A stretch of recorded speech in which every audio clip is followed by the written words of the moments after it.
जय नमस्कार। पिछले वीडियो में आप सबको मैं बताया था कि सेल्स क्या होता है। सेल्स की हिस्ट्री में मैंने बताया आपको, शेप और साइज बताया आपको, फंक्शन बताया आपको। आज मैं बताऊंगा आपको स्ट्रक्चर। ठीक है, स्ट्रक्चर्स देख रहे हैं आपको सबको दिख रहा है आपका स्ट्रक्चर्स क्या क्या है। ये स्ट्रक्चर्स है, ठीक है। ये सेल का क्या है आपका स्ट्रक्चर्स है। इस स्ट्रक्चर्स के अंदर जो सेल ऑर्गेनल्स होते हैं, जो सेल ऑर्गेनल मतलब कि सेल के अंदर कौन कौन सा ऑर्गेनल्स प्रेजेंट होते हैं। ठीक है, जैसे आपका नाम सुन रहे होंगे, आपका सबसे पहले इसमें देख रहे हो अंदर आपका ये जो आउट एरिया में जो राउंडिंग एरिया में दिख रहा है आपका, ये आपका सेल मेम्ब्रेन है। क्या आपका सेल मेम्ब्रेन है। ठीक है, यानी ये जो पार्ट दिख रहा है आपका, ये वाला जो एरिया दिख रहा है आपका सेल मेम्ब्रेन है। यानी ये सेल मेम्ब्रेन आपको दिख रहा है, ये जो होता है डबल लेयर में होता है। ठीक है, किस में होता है आपका डबल लेयर में होता है। ठीक है, और इसके अंदर बहुत सारे फैटी क्या होते हैं आपका आते हैं। फैटी चीज़ें जो होती हैं, हम जो भोजन लेते हैं, न्यूट्रिशन लेते हैं, सबसे पहले सेल मेम्ब्रेन से होते हुए आपका जाएगा। ठीक है, उसके बाद क्या आता है साइटोप्लाज्म। साइटोप्लाज्म जो होता है जेली लाइक स्ट्रक्चर होता है, इसके अंदर जेली जैसे एक फ्लूइड होता है। ठीक है, और ये एक फ्लूइड है जो आपका न्यूट्रिशन के रूप में होता है। इसके भी अंदर जैसे हमारा जो न्यूट्रिशन लेते हैं, उस न्यूट्रिशन से होते हुए क्या होता है आपका अंदर आता है, फिर साइटोप्लाज्म में आपका आता है। ठीक है, न्यूट्रिशन, और धीरे धीरे एक एक ऑर्गेनल्स को हमारे क्या करता है न्यूट्रिशन देने का कार्य कर रहा है आपका। ठीक है, साथ में आप देख रहे होगे बीच में आपका न्यूक्लियस दिख रहा है। ये आपका क्या आपका न्यूक्लियस। यानी अब बोला जाए कि जैसे हमारी बॉडी का जो स्ट्रक्चर है, ये जो हमारी बॉडी है,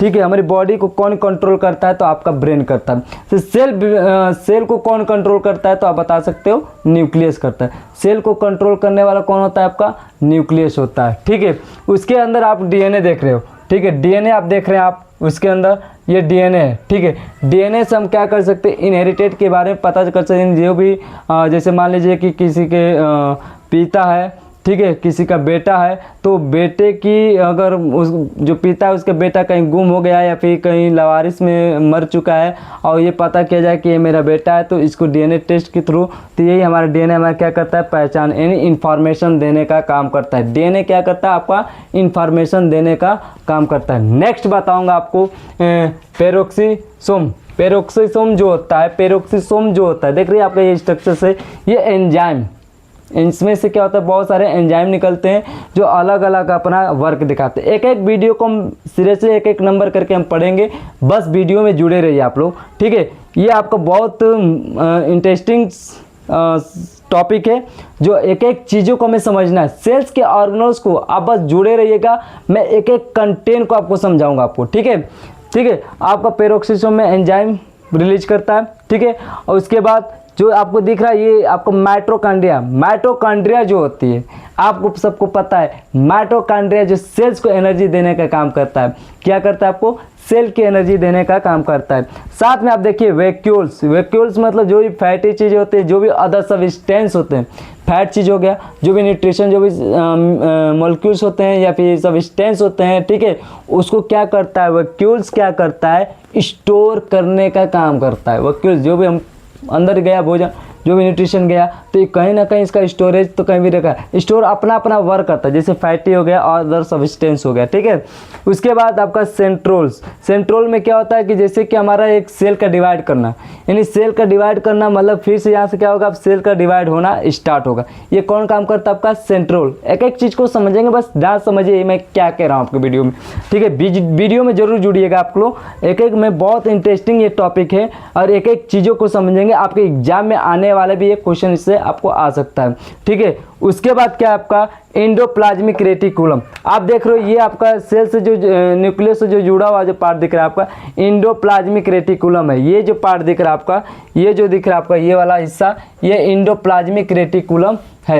ये एंडोप्लाज्मिक रेटिकुलम है, इसके अंदर स्मूथ होता है और रफ होता है। ठीक है, यानी स्मूथ एंडोप्लाज्मिक और रफ एंडोप्लाज्मिक होता है, राइट।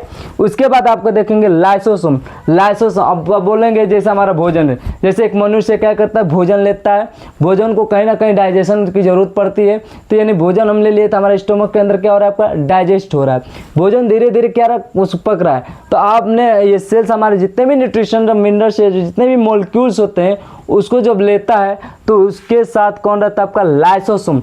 लाइसोसोम क्या करता है आपके बॉडी के सेल्स के अंदर, वो क्या करता है आपका इस डाइजेशन का मदद करता है, यानी हेल्प कर रहा है डाइजेशन में, यानी ये क्या कर रहा है डाइजेशन में क्या कर रहा है आपका हेल्प कर रहा है। ठीक है, तो ये है आपका सेल्स का स्ट्रक्चर। सेल्स के स्ट्रक्चर में सबसे पहला ऑर्गेनल्स कौन सा है, मान लीजिए सेल मेम्ब्रेन हो गया, सॉरी जो उसकी ऊपरी भाग होता है, ऑर्गेनल्स में बाद में बताऊंगा ऑर्गेनल कौन कौन सा होता है। ठीक है, सेल मेम्ब्रेन हो गया, ऊपरी भाग हो गया। ठीक है, फिर क्या हो गया आपको उसके अंदर साइटोप्लाज्म आ गया।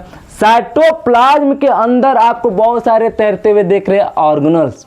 ठीक है, उस ऑर्गेनल कौन कौन सा है तो आप देख सकते हैं माइटोकॉन्ड्रिया दिख रहा है, गोल्जी कॉम्प्लेक्स। गोल्जी कॉम्प्लेक्स भी क्या है आपका सबसे इंपॉर्टेंट टॉपिक है। जितने भी मॉलिक्यूल्स होते हैं वो गोल्जी बॉडीज के अंदर क्या होते हैं स्टोर होते हैं, धीरे धीरे एक एक करके एक स्थान से दूसरे स्थान तक ले जाने का काम करते हैं, एक यानी ये एक दूसरे ऑर्गेनल्स को देने का भी काम करते हैं। ये गोल्जी कॉम्प्लेक्स जिसे बोलते हैं गोल्जी बॉडीज। ठीक है, उसके बाद आपको पता है ऑर्गेनल्स कौन सा है पेरोक्सिसोम, यानी ये एंजाइम रिलीज करता है। जैसे हमारी बॉडी के अंदर एंजाइम रिलीज होती है ना, उसी तरह अलग अलग सेल्स के अंदर भी क्या होता है एंजाइम को रिलीज करता है। जितने भी हमारी बॉडी के अंदर एंजाइम है वो भी क्या करता है अलग अलग हिस्से में एंजाइम रिलीज करने का काम करता है, और एंजाइम का सबसे बड़ा रोल होता है। ठीक है, और माइटोकॉन्ड्रिया एनर्जी दे रहा है सेल्स को। ठीक है, आपको पता है वैक्यूल्स स्टोर कर रहा है फैट को। ठीक है, ध्यान सेंट्रियोल्स एक सेल्स की डिवाइड कर रहा है, सेल्स के जितने भी हैं उसको डिवाइड अलग अलग भागों में बांट रहा है। राइट, एंडोप्लाज्मिक रेटिकुलम में स्मूथ एंडोप्लाज्मिक रेटिकुलम हो गया और रफ एंडोप्लाज्म। ये जो आपको दिख रहा है ना, इसके अंदर दो पार्ट दिख रहा है, एक बिंदु बिंदु दिख रहा है आपका, ऐसा स्ट्रक्चर्स दिख रहा है। तो एक हो गया आपका स्मूथ, एक हो गया आपका रफ। मैं स्मूथ और एंडोप्लाज्मिक रेटिकुलम पढ़ाऊंगा तो उसमें आप समझिएगा, बस वीडियो में जुड़े रहिएगा, एक एक पॉइंट को समझिएगा। ठीक है, आपको फिर लाइसोसोम डाइजेशन का आप इस स्ट्रक्चर्स में आप समझ रह गए कि क्या क्या कौन कौन सा पार्ट है किससे। स्ट्रक्चर सबसे इंपॉर्टेंट है, जो एग्जाम दे रहा है बीएससी नर्सिंग का, जेएनएम का, एएनएम का, सेल्स जरूर पूछता है, आपके लॉन्ग क्वेश्चन में आते हैं और इसको पूरा एक्सप्लेनेशन जरूर पूछता है, आप इससे जुड़े रहिएगा। ठीक है, आप देखिए स्ट्रक्चर्स को जरूर बनाना सीखिए, स्ट्रक्चर्स कैसे बनाया जाता है, क्योंकि मैं पहले से वीडियो में आपको इस पे बना के दिखा दिया, वरना मैं बना कर आपको जरूर दिखाता। लेकिन आप देखिए कि स्ट्रक्चर्स मैंने कैसे बनाया और इसको आप स्क्रीनशॉट जरूर कर लीजिएगा और इसको बनाने की कोशिश करिएगा। ठीक है, थैंक यू।